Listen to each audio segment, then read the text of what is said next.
You're back at the Faculty Factory podcast, and I'm Kim Skorupski with Dr. Susan Matulevicius. Hi, Susan. Hi, how are you doing today? I am so good. And Dr. Matulevicius is the Associate Dean of Faculty Wellness and a professor in internal medicine, focusing on cardiology at the UT Southwestern Medical Center in Dallas, Texas. So she is right up north of sunny Galveston Island here. And I met Susan when word rapidly got around that she was a national expert on resilience and work-life integration.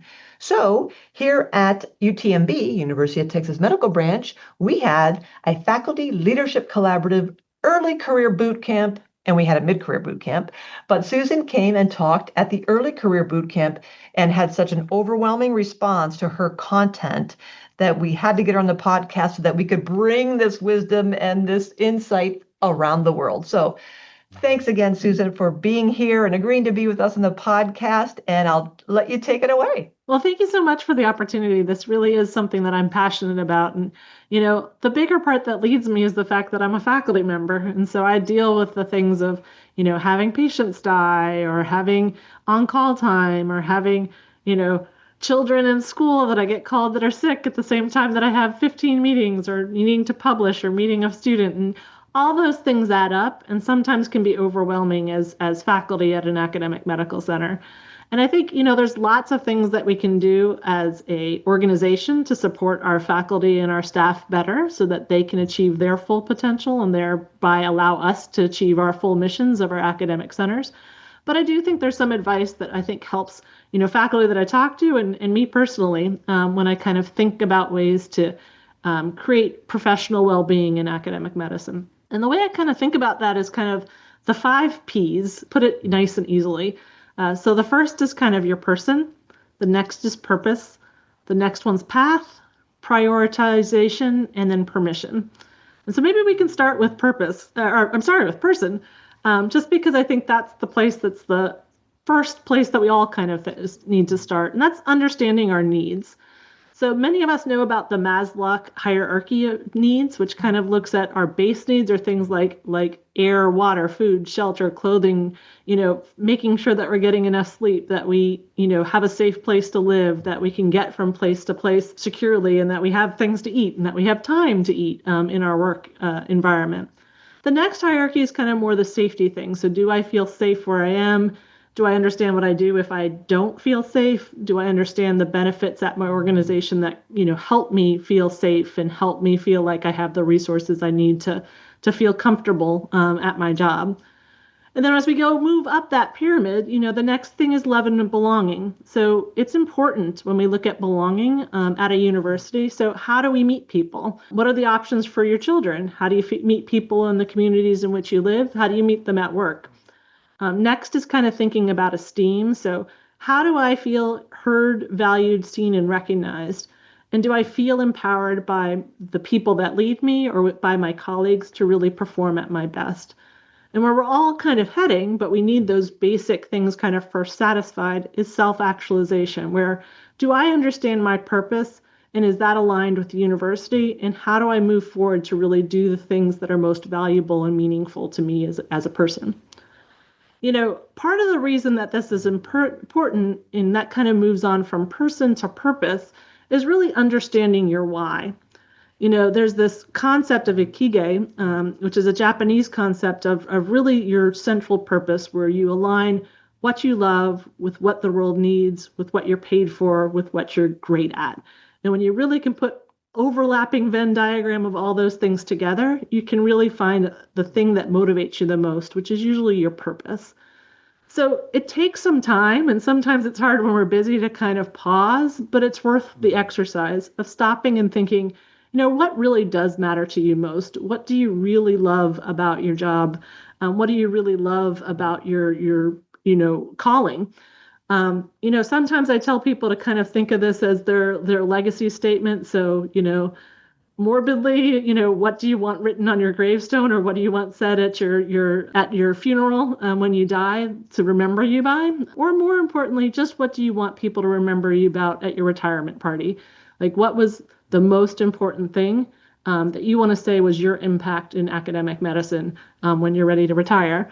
And that can help to guide it because it's usually not that I want, 500 publications and, an endowed chair and these things that are tangible gifts, but it's really that we want to empower the future leaders of academic medicine, or we want to, make my patients feel like someone cared for them and took great care of them. Or impact future learners in becoming the future doctors and healers of the world. So I think when you get down to it's really based in what we value is what our purpose usually aligns with, and it helps us to refocus when we're getting into those little stumbling blocks that life puts on us.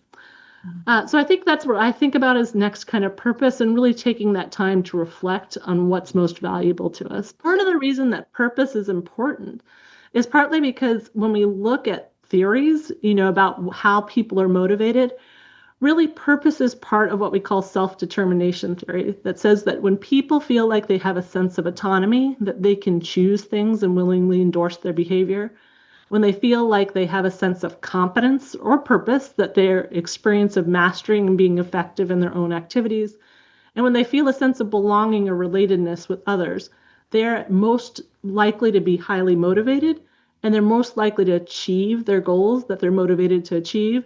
And then, because they achieve those goals, are more likely to feel well and to be happy and feel strongly positively, and then are more likely to actually try to achieve higher level goals. So when we want to do well at work, it's really aligning those concepts of autonomy, purpose or competence, and relatedness or belonging. Part of that reason, I'm a nerd at heart, is try to understand why we do the things we do, is because there's a difference when we look at purpose that it's usually aligned with more intrinsic motivators than extrinsic motivators. So intrinsic motivators are things that we do because they're inherently interesting and aligned with our personal values and purpose. So these are things like things that we do because we enjoy them or because we're curious about them or that we have passion for them. Extrinsic motivators are things that we do because it leads to a defined outcome. So those are things like money or praise or rewards or punishments or grades that we can have.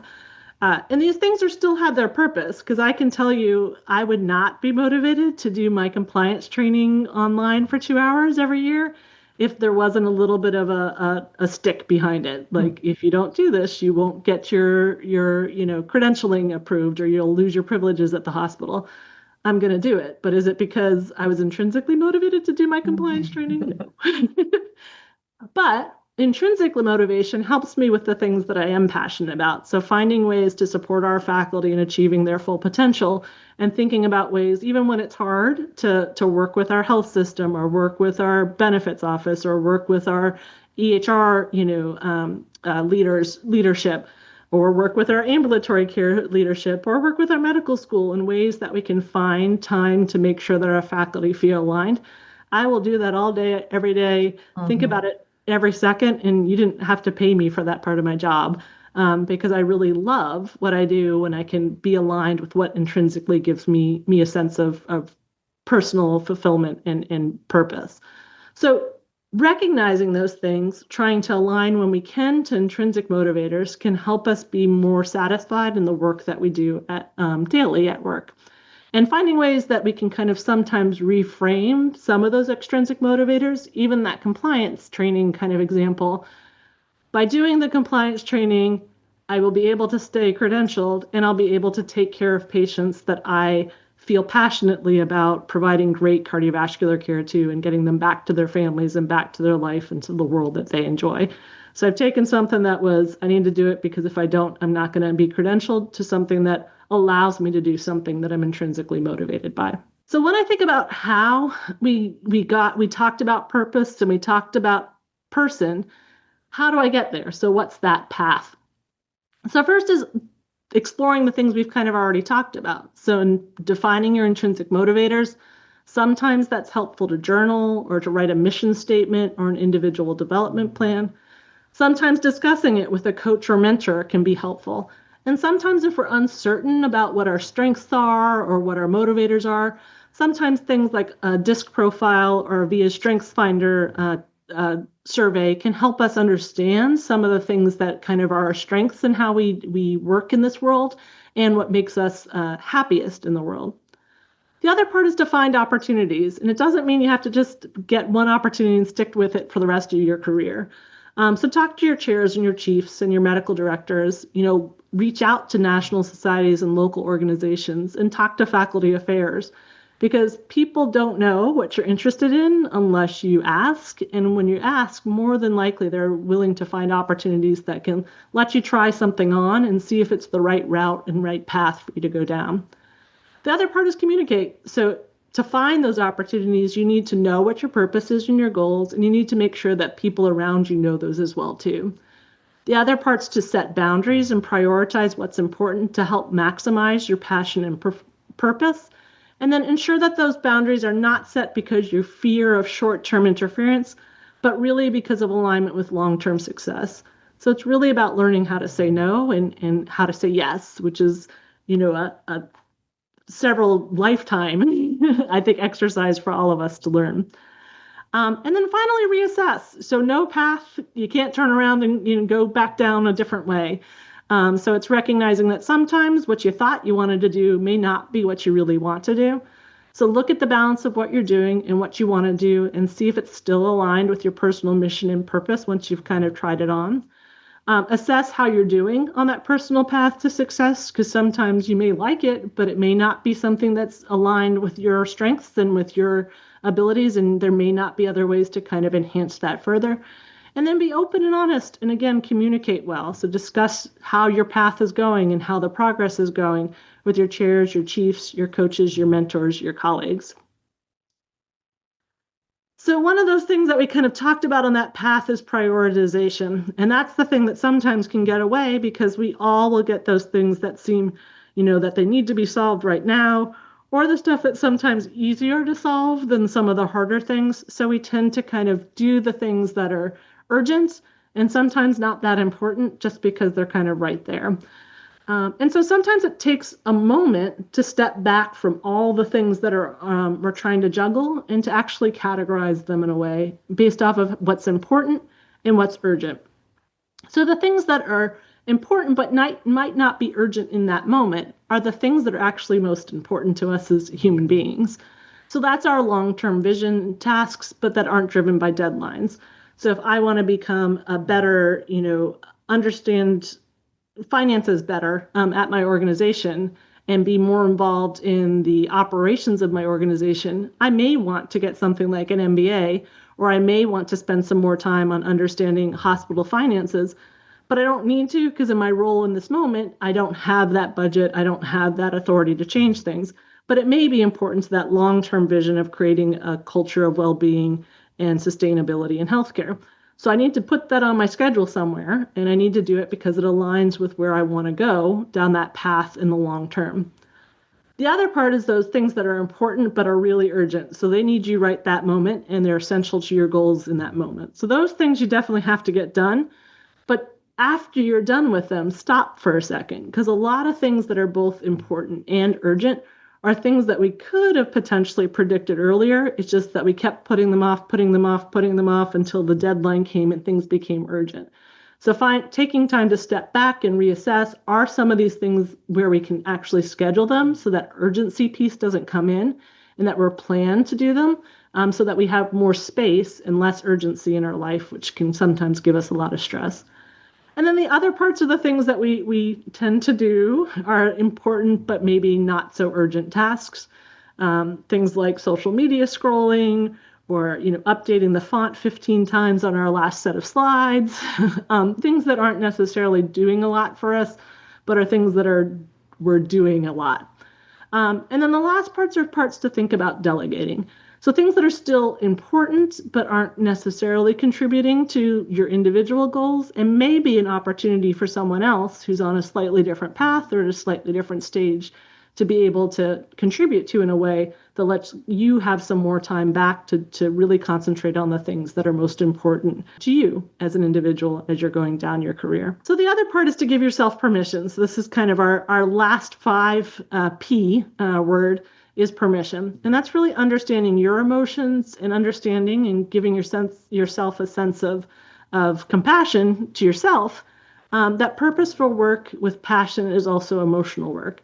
And emotional work is not always positive. So sometimes it can be really upsetting or angry, anger producing or sad or disappointing, as well as it can be exciting and thrilling and, positively associated with the work that you're doing.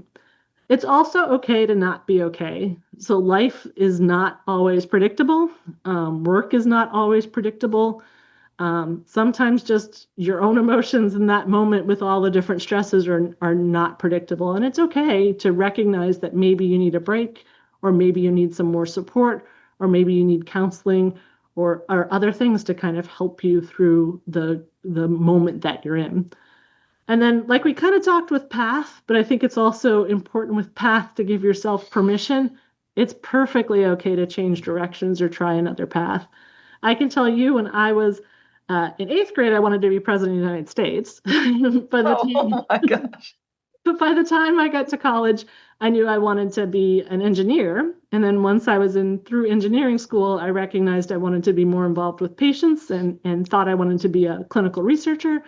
And then when I got into clinical research, I realized I really liked administrative and operations piece of things. And now realize I like looking at the culture of organizations and how to optimize that. So in my own way, I've changed multiple paths from wanting to be the president of the United States to being the associate dean of faculty wellness, but with lots of different paths that I've gone down and tried on and then, modified or changed as I was going through. And then I do think recognizing emotions that arise, because sometimes we say things or we react before we've actually thought about really why we're reacting the way that we are. I mean, I've had that moment where I'm like, why did I just yell at my kid? Or why did I, get so angry at my colleague or send that angry email? Sometimes it's just stopping and recognizing that you're mad, or naming that emotion of sadness or disappointment or shock or happiness or joy or excitement before you respond, so that you understand what's driving that response. And sometimes it can kind of recolor that response in a way that's more productive. And how do you find these things? Well, some people find that as a practice of mindfulness. So kind of stepping back, pausing, and just reflecting on what is and not kind of interpreting what is. Some find that through coaching, wellness coaching, or counseling. Some find it with having a group of colleagues, either in coaching or just in, a group community of practice can be helpful. Mentors, peers, and peer support can be helpful. Friends and family, and chairs and chiefs. So really, those are my 5 Ps. So understand your needs and connection by understanding your purpose and understanding what you need to be successful and to feel, stable and fulfilled and ready to kind of move through. Next, move to your purpose once your person is kind of settled, to understand what motivates you and provides you joy, and make sure you're discussing that with others so that they can help you with that purpose and achieving it. Define your path. So the next is the P, and that's really, again, communicating and discussing these things with others and finding those opportunities that can allow you to explore what those paths are. Prioritize what's important based on the path that you're on and its urgency and importance. And finally, look for permission, or don't look for permission, just give yourself permission to acknowledge your emotions, reassess what you're doing, and if it's not the right thing, to kind of, redefine where you want to go and change course, and adjust your vision and ask for help as you find your way. Gosh, thank you so much, Susan. So rich. I'm remembering how when you gave this presentation to the 80 early career faculty members from around the world, how the chat was just kind of blowing up, and even after the fact of how the 5 Ps and how grounding people in these different approaches and frameworks is really a good model to think about so many things in academic health today. So thank you, first of all, so much. And you said something earlier that I wrote down. Instead of doing the things that we do a lot, or thinking about the things that we do a lot, that we're doing a lot, but when those things are not doing a lot for us. Mm-hmm. I like that wordplay. I always loved wordplays. When we do things a lot, but that those things aren't doing a lot for us, it got me thinking about, what do you, how do you help faculty who are at that kind of a nexus or decision point when they thought perhaps I've got the person down. I know my purpose. I thought I knew my purpose. I thought I was on the right path. I've been prioritizing. I've given myself permission and have sought permission. But now all of a sudden, all the stuff I used to be doing because I thought I had to do it is now no longer doing for me. When do we know, or how do you help faculty to see when it may be, as you've said it a lot of times now, to reassess, recalibrate, change directions, modify, when we're so accustomed to doing the things, all these things, but then those things are no longer serving us or serving the institution or serving the funder. What do you advise or counsel your faculty when you see them at that point of like that anxiety or that kind of decision point? I think some of that's just, it goes back to that permission piece in a different way. So I think it's just giving themselves permission, maybe another P pause, because I think we sometimes just get in that rat race and we just do, and we don't think about, but why am I doing this? um, and to understand that the road changes. So what I needed in my first year as a faculty member is very different than what I need in my 20th year of faculty. And being okay with change. And then also, because I think the other thing that a lot of faculty I find have is like, well, I don't really like this job anymore, and I don't want to burden someone else with it. But to recognize that at some point you loved that job and you loved that task, and it's actually a way to give an opportunity to someone who hasn't experienced that yet. And I think Ah, that option to reframe it and to rethink about how's it serving you, and how doing a lot is not a lot for you, but maybe a whole lot for someone else. I think that can help people give themselves that permission to reassess what they're doing, and then to potentially sponsor up or offer that opportunity to someone who actually would be grateful, to have something new to try. reframe. You're right, because we probably, when we do things for so long, either they become so rote, so routine, so familiar to us, so that's comfortable, and or it can become so dull, so boring, so monotonous, and we think, oh, I so hold these other faculty colleagues, they're so dear to me, I would never want to ask them to do this routine, dull, monotonous. But you're so right, that reframing is the opportunity to not only, I'd like to learn to do that, but maybe do it with a twist, or things have changed, or someone else is looking at it, whatever the it is, through a different lens. And then by gifting someone with that opportunity and being a little bit more creative or thinking more broadly about it and being curious and asking someone if they would be interested in it, now we've freed ourselves up with a whole new arena of, oh my gosh, now that if I'm no longer doing that thing, what might I do? That could open up some new head and heart space to get really go deep on some cool new things that might reignite a new purpose. Because I also love how you were careful to point out that nothing is stagnant. Just because we committed to that purpose, that you're saying, like after the postdoc, after the residency, the fellowship, and yeah, after you've done the thing 10,000 times, just because you committed to it doesn't mean you must do that in perpetuity. That I've done that. And I'm proud to be able to turn it over to somebody else. And now there's something new and something different. So I love how you also brought in the idea of the seasons of our careers, that Mhm. it's not only natural, but it's probably appropriate that we, hence the idea of the old fashioned back in other traditional universities, sabbaticals, just to kind of feed the brain and do something different and new to spark ideas. That's how we innovate. So that kind of freeing ourselves up, I think, would provide opportunity for everybody, the folks to whom we give opportunities, and to our own brains. Yeah, I 100% agree. And I think, sponsorship in general from a well-being perspective also helps us because it hits that basic psychological need of community. So when we offer something to someone else, we create goodwill, we create relationships. We're really investing in someone else, even when it was something that maybe we'd outgrown. So I think that community piece, really helps people. I read this great article, and I wish I had the author because I should give them credit, but it was about mid-career. And, in academic medicine, people go into academic medicine because we're lifelong learners and we really love, like, we are junkies for that exponential growth phase. So when we're really learning something new, be it how to be, basic physiology to how to be with patients to how to run a team, but there is a point where that starts to plateau. So we get good at that and we're expert enough that the growth phase starts to slow down. And that's when people hit their mid-career slump or any kind of slump. And I think the thing that people make mistakes at is that they sometimes think that the only way is up, but sometimes the way is just to the side.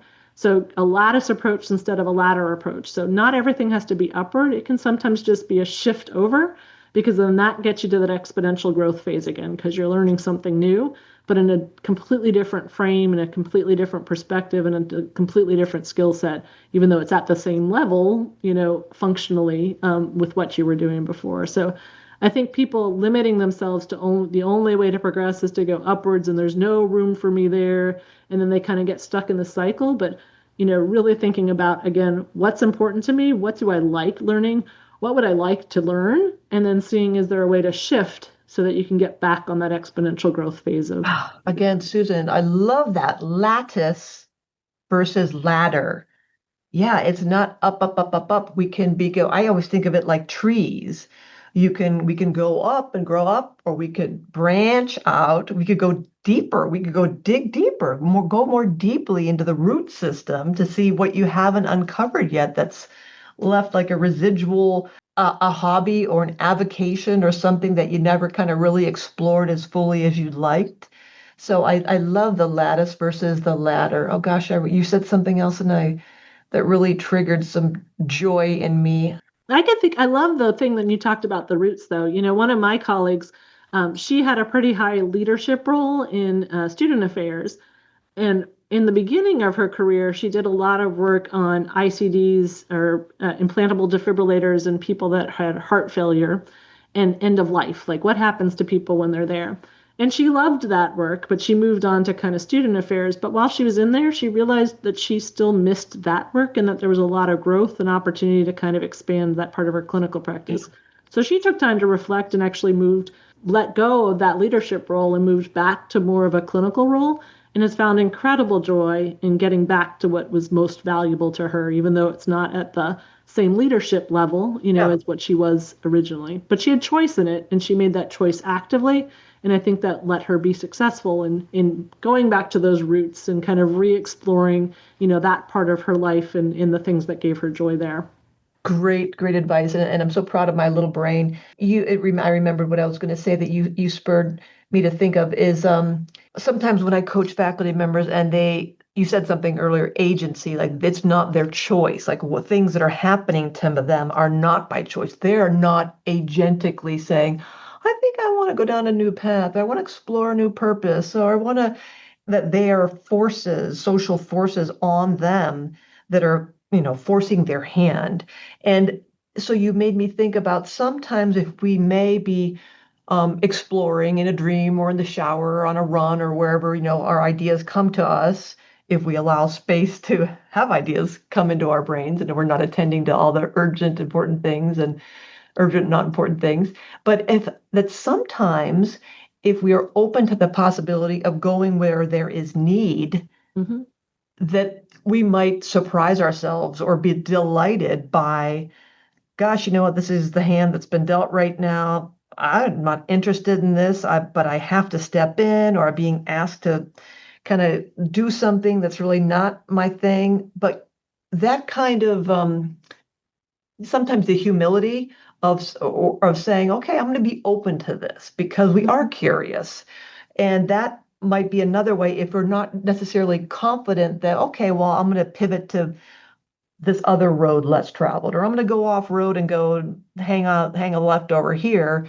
Instead, sometimes if the forces are such that you need to, or Susan, we need you here, or gosh, it's become evident, professional society, something, something, and we need you to go there, you kind of go, okay, this it is what it is.